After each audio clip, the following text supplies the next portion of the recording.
আজকে আমরা কোথায় যাচ্ছি বলো তো? ঘুরতে। করে যাচ্ছে ঘুরতে।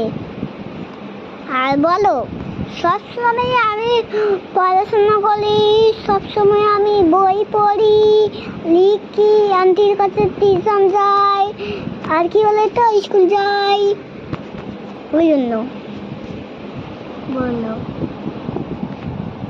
ওই জন্য মা আমাকে সবসময় ঘুরতে নিয়ে যায় মার খেতে, তাই না মা? চলো তাহলে আজকে যাই। তাহলে চলো, রেডি হয়ে গেছে। আমি রেডি, আর মামা এখনো রেডি হয়নি, বুঝতে পেরেছো?